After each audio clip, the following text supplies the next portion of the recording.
What's up, guys? Welcome back to another episode of the Trout Wrangler Podcast. I'm your host, Ryan Garrity.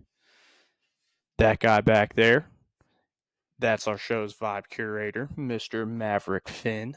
Um, we got a really cool episode today. Not too often that we get to do one of these anymore, but solo episode. Kind of thinking about doing one of these a week, just to have some like a little kind of episode just to ramble, um, about really anything fishing wise, whether it's bass fishing, trout fishing, saltwater fly fishing, all of it. But before we get into this podcast, I would like to thank the show partners that make this possible. Free Fly Apparel, Afueta Coffee, Temple Fork Outfitters, Loon Outfitters, and Trout Routes. Big thanks to them. It's been a pleasure having them on. Been a big pleasure. But before I get into this podcast as well, if you are new to this podcast, if you've just recently started listening, you really haven't learned anything about me, myself, the host here. So, my name's Ryan Garrity. I am from Charlotte, North Carolina, and grew up here for the most part. I lived in Boston, Massachusetts. Not Boston, but like outside in Shrewsbury. Nowhere near Boston, actually. It was kind of near Worcester.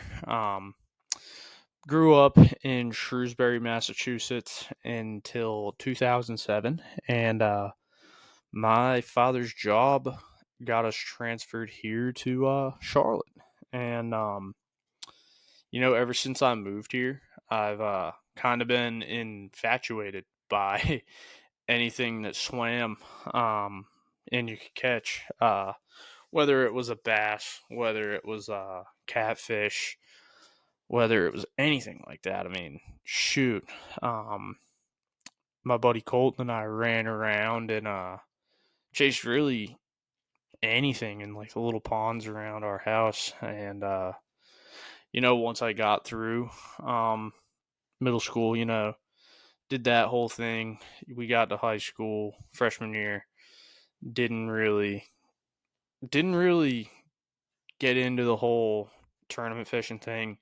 And then sophomore year, my buddy who actually taught me how to fish asked me, he's like, "Hey man, like you should come out to the Riley's catch meeting and let's join the fishing team."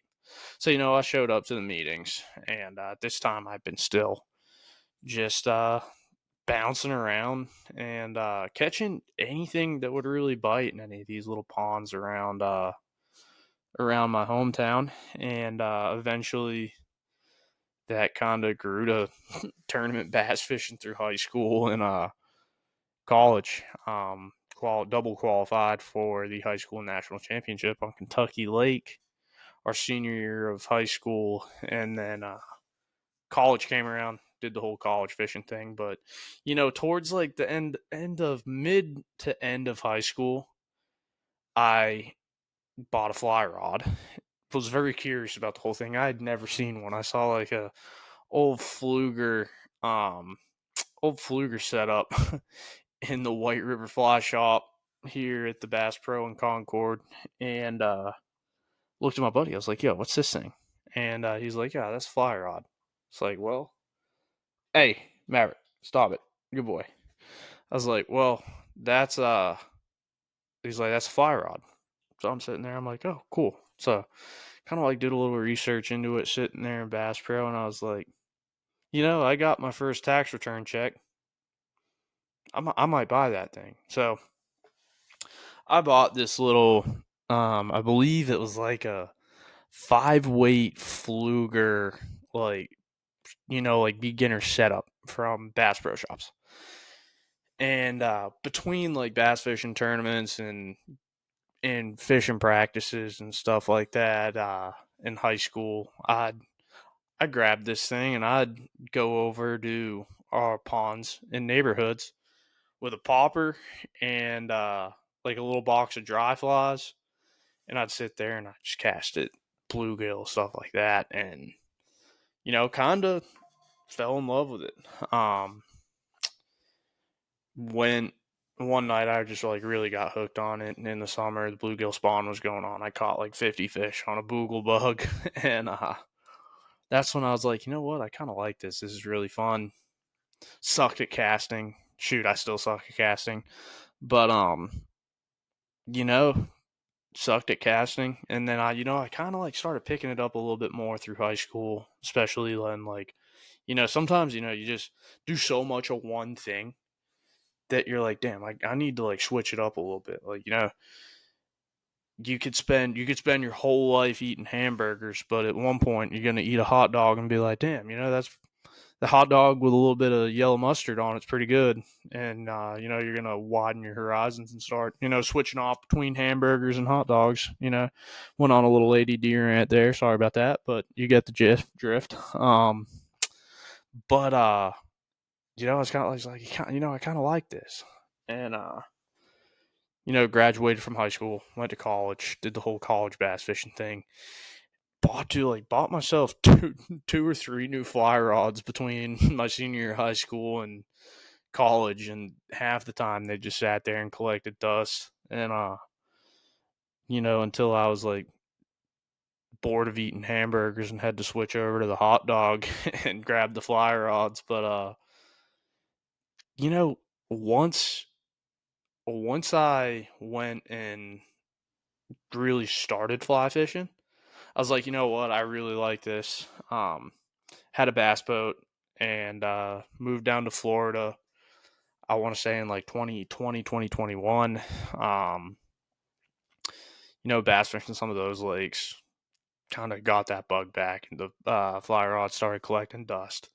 And then I broke my, I ended up doing something to my boat, broke the trailer, and I was like, you know what, I still want to fish. Like, started looking online to go around to these different little places in Crystal River to go and try and get on red drum, tarpon, whatever it may be, and bought myself an 8-weight. It was like my first big saltwater rod, and went out to the Space Coast, caught my first tarpon, and after I caught my first tarpon, I was like, dude, like, I am hooked.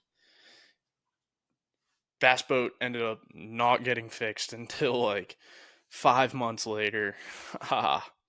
Ended up moving back here, and I was like, I'm kind of like ate up with this whole fly fishing thing. Like, went around, sold my bass boat, and then all of my bass fishing gear got stolen out of my truck in my girlfriend and I's old apartment complex. And the only thing that they didn't steal was an extra heavy Fitzgerald rod and all my fly rods. So I was like, you know what? I think this is a blessing in disguise. Never went and replaced those rods. Never really thought about going through the whole insurance thing and getting them back. I was just like, you know what? Fuck it. I think there's a deeper meaning to this that I think it's time to give up bass fishing. So that's where I landed here. Started this whole podcast because I talked my girlfriend's ear off about fly fishing. I'd like talk to my buddies, and then I'd talk to my girlfriend, and she'd be like, I have no idea what the hell you're talking about. Like, I don't know any of this. I was like, huh, you know what? Like, I've always wanted to start a podcast. So I started the Trout Wrangler Podcast here. How I came up with the name, I think it was like the day after I decided to launch the podcast. My girlfriend and I went to go watch Twisters 2, and Glenn Powell's character had a YouTube channel, and it was Tornado Wrangler. And that's when I was like, you know what? I think I'm going to call my podcast the Trout Wrangler Podcast. So made the name. started doing all this on like Podbean at first, and then worked my way over to YouTube, and now we're 100 episodes deep. So it kind of took over, and like my whole brain is like consumed by like fishing and random facts, and then like widespread panic lyrics, and that's kind of like what I talk about on this show. So, brief synopsis of our episode there, or not our episode, but our podcast there. I'm gonna let my dog out into the living room quick. I will be right back. You want to go out there? There you go, pal. Good deal. But now that I got the introduction out of the way, we're gonna recap the weekend a little bit. Um, you know, if you were anywhere in the Carolinas, this past weekend was SeaWe in Charleston, which SeaWe stands for the Southeastern Wildlife Exposition. Where like all these big companies come together and they hold like a giant expo at like Brittlebank Park and like all over Charleston, and doing in like several different areas. And then like after all that goes on, there's some like after parties that are sponsored by companies and stuff. Um, I didn't even really touch Brittlebank Park. Got into town Friday night. If I were gonna go to Brittlebank, I probably would have drove in like Saturday or Friday morning. Didn't really feel like it, but didn't really feel like driving in Friday morning. So I just drove about 1 o'clock. We had a little bit of a delayed departure from Charlotte. I had an early departure from work for some reasons that we will get into later, but departed from work early. Had to handle some stuff, and once I handled all that stuff, we ended up driving down to Charleston, and brought our dog with us. So we put the dog in the car, put his bed in the car, packed up all our stuff. I had to pack up a bunch of stuff that I started packing on like Thursday night, and headed down to Charleston. It's an awesome group of fellas down there. They hold an event called Cast and Drafts. Shout out the fellas, Connor, Langston, and all the dudes and girls that run Cast and Drafts. They held a fantastic event at the Island Cabana Bar on Saturday. So that's what I was going down there for. I didn't really go towards Brittlebank because, dude, Saturday was a madhouse down there. Would I have liked to go to Brittlebank? Yes. But, dude, apparently it was a madhouse there Saturday. And so I set up at Cast and Drafts. And honestly, that whole event was so well run. Such an awesome time. Some awesome companies were there. It was kind of like a mini SeaWe, but we got a lot of the same people that rolled through Cast and Drafts and SeaWe, which was really cool, and just an all around good time. They had beer specials, they had cocktail specials, food vendors, they had live music, they had everything, and just an all around freaking awesome time. We did bring our dog with us to Cast and Drafts. He was dude, he was so well behaved. I was very proud of my dog Maverick. He was better behaved there than he is here. Usually I bring him out in public here and he's just a total menace, but I still bring him out. It's kind of insane. But yeah, so he came with us. We set up a booth. It was a ton of fun. Just an awesome, well run, super cool event. And like one of those things, like no no real like egos. Everybody was cool with each other. Everyone came and talked to each other. Even like all the vendors went around to like all the tables, introduced themselves, which was honestly really nice because like I was in bass fishing for a while, like I mentioned earlier. Um, Going around at like some of these shows in the bass fishing industry, like it's not really like that. Um, you got some people that are like that, but not everybody. But just an awesome all around weekend to be in Charleston. There was just like an aura around the whole city, like this cool little vibe where it's like, what more could you want than like a city with a bunch of cold beer and awesome bars, and all these like-minded people at a giant expo in this great city with great food, um, come together like after all these events and stuff like that, and just kind of hang out and drink and have a good time and just have some fun. And it was just like a awesome weekend just to do all that. Had like awesome times with some great people. Shout out to my boys, Lewis, McCooch, Sean, and then my girlfriend came down with me, and me, Lewis, his wife, Sean's wife, Sarah, my girlfriend. We all hung out, kind of like the whole time, which it was cool to have like a group of people just to kind of like chill with. So shout out to all them.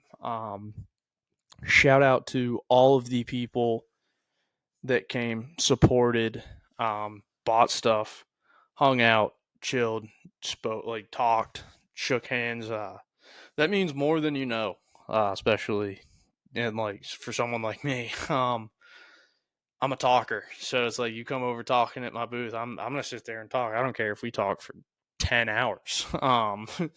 But shout out to everybody that supported, bought stuff, came over, hung out, um, pet my dog.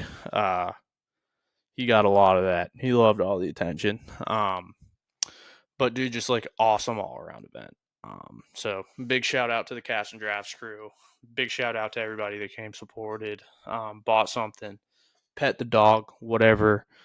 Um, it means the world. So Charleston, great time, great city. Shout out to Chucktown. This next segment is something I need to do more of. Something I should do a lot more of, like at the end of podcasts. Especially ones where they like end a little bit earlier than expected. But this is also a reason like I want to do a solo episode at least once a week, whether it's like 15 minutes, whether it's like 30 minutes, I don't care. But it's a way for me to kind of just like unload all of the thoughts in my brain about like fishing and stuff like that. All the thoughts, about what even like pop culture. Just like a one time a week, like 30-minute sit down, record it, and just kind of like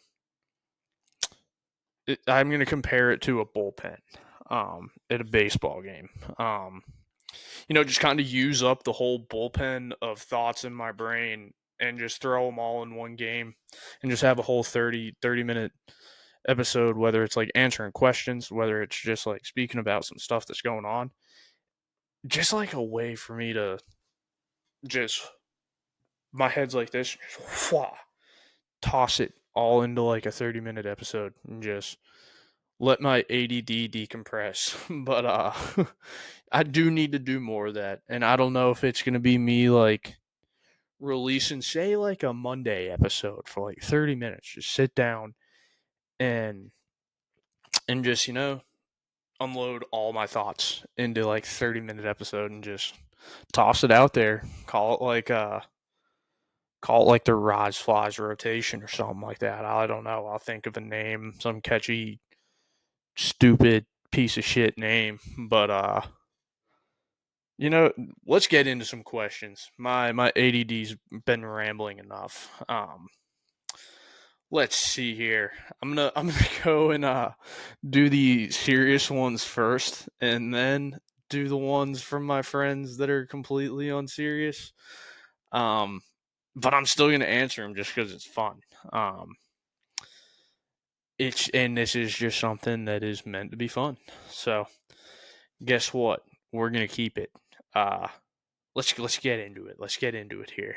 Um, First off, the two serious ones. My buddy PD, Mr. Pencil, Austin, if you want to use his government name, which we never do. But you know what? Pencil's a guy that isn't usually the one to ask a serious question. So you know what? I really appreciate the man for asking me a serious question. So guess what, Pencil? Shout out to you, dude. I think this is the first time I can be like, you know what? Great question, Pencil. But just kidding. You're actually a pretty intelligent dude. He has a great two-part question here. Very, very good two-part question. Um, like the brain power from this man Pencil is astounding here. So he said the most underrated fish on a fly rod to catch. Great question here. Great question. Out of all the fish that I chase on a fly rod, I think the most underrated that people sleep on are the smallmouth bass, dude. I mean, if you've ever fished for smallmouth, whether it's on like a 5 weight and 8 weight or anything, like there's nothing like catching a smallmouth on a freaking boogle bug or like a big stream or even something small. Like even catching like a smallie on a 5 weight, like Clouser minnow or you know like a woolly bugger or something like that. I think the most underrated fish to catch on a fly is a smallmouth bass, just because that fight. You know, they kind of they don't exactly jump like a tarpon, um, but they do get a little airtime. Uh, it's kind of like you know Steph Curry. Steph Curry doesn't dunk all the time, but when he does, he gets pretty good airtime. But it's one of those things. Um, just catching a smallie on like a top water popper or like a Clouser minnow in some like running water, nothing like it. I just think it's so underrated. Um, so underrated. So that was the first part of Pencil's question. Second part is the most overrated. The most overrated fish to catch on a fly. Um, this answer might upset some people. It honestly kind of upset me to and give this answer, but dude, honestly, like as much as I love going up and catching trout, that I mean, catching like a stalker brown is so overrated. Now catching like you know like catching those wild brookies up in like the Smokies and stuff like that, that is really cool and it's really challenging. But it's like you know going and catching those like pellet head browns on like a mop fly is wildly overrated. It's like doesn't really require any work. Um, don't get me wrong, the fishing is still like you're still fishing for highly pressured fish, but dude, it's like I mean, what's the fun in sitting there drifting a freaking mop fly down and literally watching them eat? It's just like catching fish in a barrel. I mean, yeah, stock browns and rainbows. Just I think that's pretty overrated. But you know, there are times where like I'm like, damn, dude, I need to scratch like a really niche itch, and I just want to go fishing, stay close to home, and I gotta go chase like stalkers. That I'll do it if I'm like super pressed about it, but like it's overrated. It still is. Like catching stalker browns is very overrated. Um, let's see. My girlfriend, Maddie. If you could be a fish, what fish would you be and why? Oh man. Um, let's see. Uh damn. Mm. That's a really tough question. Uh really tough question. Um I don't know, man. Like I've always I've always said kind of, you know, black drum. Um Black drum remind me of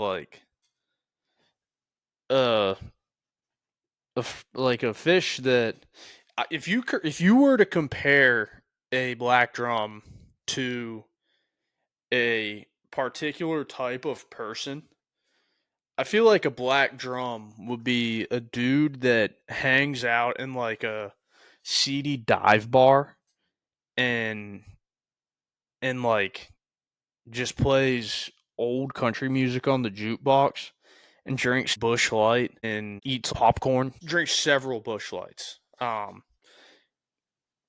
like I don't know. I don't know. What is it? I mean, oh yeah, I'd say a black drum. I'd say black drum because I do compare black drum to kind of to like. Don't get me wrong, I'm not a degenerate that hangs out in dive bars quite frequently. I don't even drink during the week, but like if I if I were to, I don't know. I don't know. That's a great question.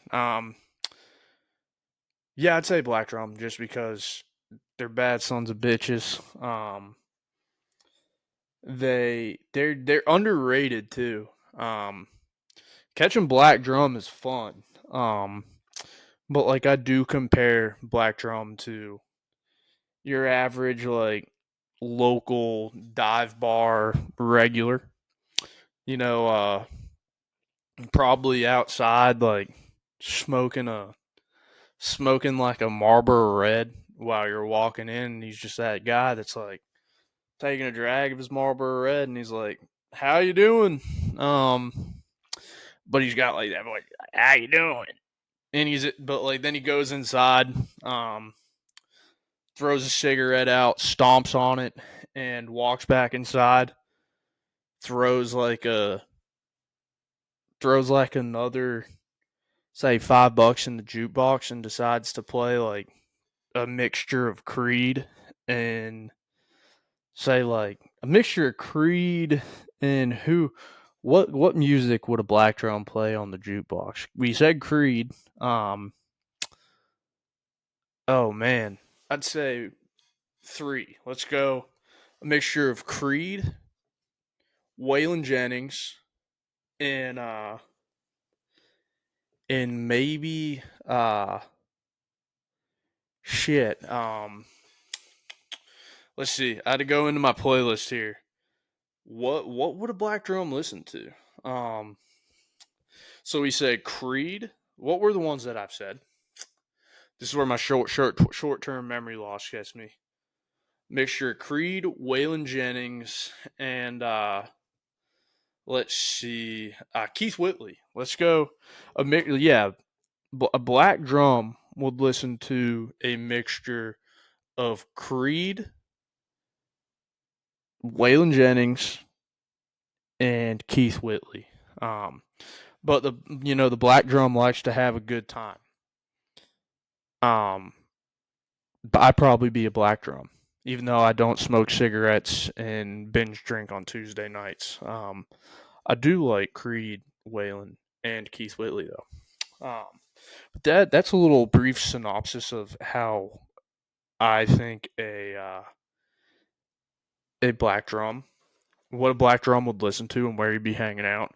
Went on a total tangent there, but you got me.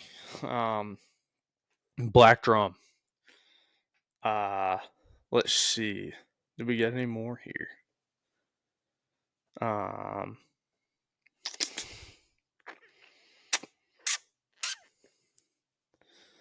right.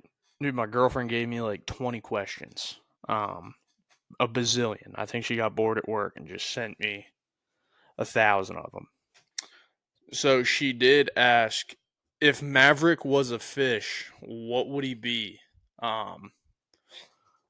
I don't know. I think he'd be a triggerfish because he's kind of colored like one. I've seen triggerfish. They got like a little black and white on them. They got a little yellow. But no, not a triggerfish, a roosterfish. Yeah, roosterfish, not a triggerfish. I'm an idiot. A roosterfish. They got a little bit of that black and white to them, a little tint. But they also have like that little bit of yellow. He doesn't have any yellow in him, but he does have that little black and white tuxedo look like a roosterfish has. So I think that is what Maverick would be a roosterfish. Another one from my girlfriend. Do you think Hannah Montana would like fly fishing? I don't know. Maybe not. I don't know. It really depends. Is it the Hannah Montana at the beginning of the Hannah Montana movie where she's kind of like a little bit ritzy, and then she goes back and sees the boy Billy Ray back in her hometown and kind of like gets back to her roots. I don't know. I feel like the Hannah Montana that was the spawn of Billy Ray would love fly fishing, I think Billy Ray would love fly fishing. But I don't know. I mean, that's a toss-up question. 50-50 shot, maybe? I mean, couldn't tell you. Ask Hannah Montana, I guess. My buddy Sean. Do you sneak grilled cheese into restaurants? How'd you know? I do sneak grilled cheeses into restaurants. And when before I'm sneaking the grilled cheese into restaurants, I am making them at night. Let's see.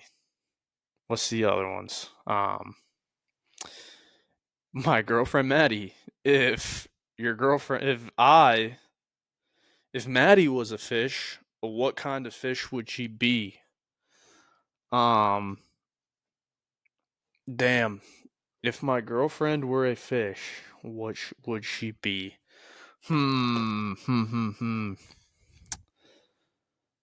Let's see. That's a good one.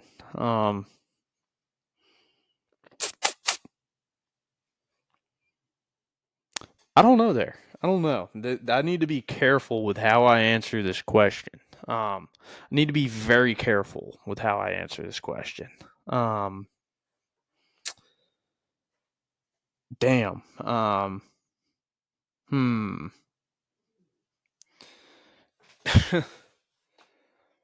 Let's see. Dude,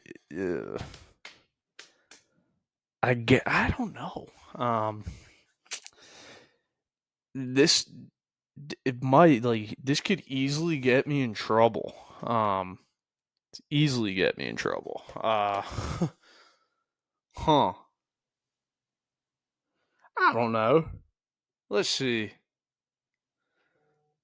A tarpon? A tarpon, maybe? I don't know. Yee. Oh man, what would it be? I'd say, I'd say a really pressured tarpon because she. I mean, damn. I gotta be. This is one I gotta be careful. I gotta be very careful about answering. It's gotta be something. It's gotta be something. A little bit moody. Um, kind of picky. She has to be picky though because there's something that she has a condition that she has to be gluten free. I don't know. Maybe a really pressured tarpon. Like a really pressured tarpon. Tarpon are really good fish. fun to catch. But they can turn around and punch you in the teeth. My girlfriend has never punched me in the teeth, but they are a little bit picky about what you throw at them. But yeah, I'd say a pressured tarpon. That's pretty good. But it is rewarding when you catch one. And yes, my girlfriend did ghost me the first time I talked to her. So you know what?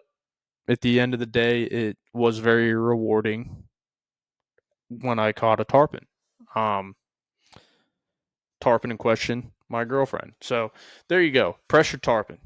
Rewarding, will also punch you in the teeth if given the chance. But also picky. So yeah, she would be a tarpon. Um, Now this here is a question that I could go on for a while. Sean's wife, Sarah, why does Duncan suck in the South? Um, Honestly, fantastic question. Fantastic question. I feel like this here is my main reasoning. Um, you know what? The quality of employee in a regular Southern Dunkin' is a different creature than the employee at a Dunkin' up north. Especially in the New England area. I want my Dunkin' employee. I want my Dunkin' employee, kind of like answering the phone like, "Welcome to Dunkin' Donuts. How are you?" I want them to kind of be grumpy. I want them to kind of sound like they're having the worst possible fucking day ever. And you know what? I like it's just a different thing, but they work their ass off. If you go to a Dunkin' Donuts up in New England versus a Dunkin' Donuts down here in the Carolinas or below the Mason-Dixon line, dude, it's like a dang Toyota Camry to a Lamborghini. Um, the ones up in New England, like and above the Mason Dixon line, dude, they're wheeling and dealing. They're wheeling and dealing like they're wheeling. I don't know how to say this, but they're wheeling and dealing like your college drug dealer. Um, they're pushing shit out left and right. I mean, it's just a different way of life up there. They gotta push that shit out. They gotta wheel and deal like they've never welt and dealt before. So that just creates a a different caliber of employee, Dunkin' employee than they have down here. I kind of want my Dunkin' employee to sound like they've been chain smoking cigarettes when you pull up. Hey, welcome to Dunkin'. How are you? Boom, easy as that. Easy as that. If you pull up to your Dunkin' and your employee sounds like they're having the best day ever, your coffee is going to be shit. Your coffee is going to be shit, and there is no in between. If you pull up to the Dunkin' and they're like, "Welcome to Dunkin'. How are you? Thank you for coming in today." Dude, you're doomed. You're doomed. That is going to be the worst coffee of your life. Whether now you pull up to your Dunkin' up there and he's like, "Welcome to fucking Dunkin'. How may I help you?" But he also has that raspy like Camel Crush voice. That is going to be the greatest coffee you've ever drank. Dude, like greatest coffee you've ever drank. I mean, just a absolutely different drive-through coffee experience at Dunkin' Donuts in the north than Dunkin' Donuts in the south. I have gone far and wide to try and find the best Dunkin' Donuts in the city of Charlotte, and I still haven't found one.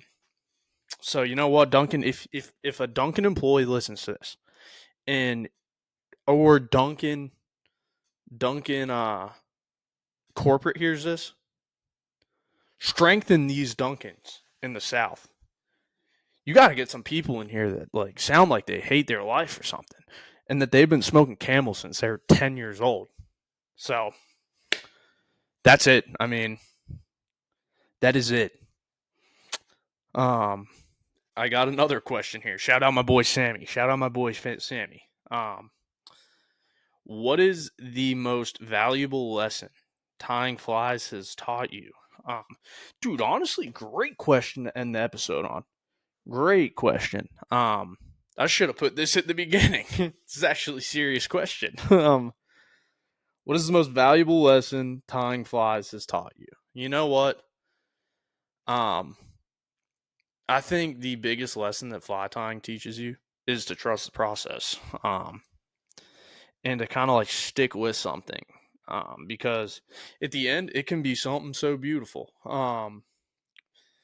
But fly tying also, you like, it could come back and kick you in the teeth. You could put too much deer hair on something or too much EP fiber. But like at the end of the day, you still have to trust that process. And patience. Because you know, it takes a long time to figure out how to tie flies.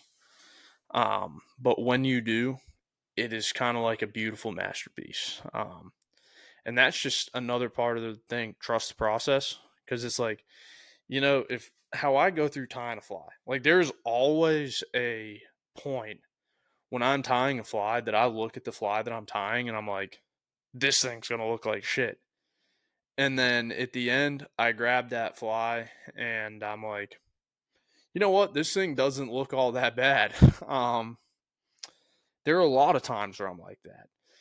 But I am a little bit too hard on myself in the middle of it where I'm like, dude, this thing's going to suck. Like this fly looks like it's going to be shit. Like I tied a batch of EP bait fish for casting drafts. And I had them in like my shit pile that I was just going to fish. And then you know what? I took a pair of scissors to them, trimmed them up a little bit, and I looked at them. I was like, you know what? Those actually look really good. So you know what? Most valuable lesson: trust the process. Be patient with yourself. Don't be too hard on yourself. You know what? Something I look at might look like shit to me, but it could look great to somebody else. And you know what? A lot of my stuff looks like shit to me. But like, give yourself some grace and trust the process. So, thank you for that question, Sammy. That was a great one that came in there at the end. Great question. But that's it for this episode. Thank you guys all who asked questions. Thank you to everybody that came up and saw me at Cast and Drafts, and anybody that I met, hung out with this weekend. It was a blast, and I already can't wait until next year. So, with that being said, I will see you guys Friday, and keep your lines tight.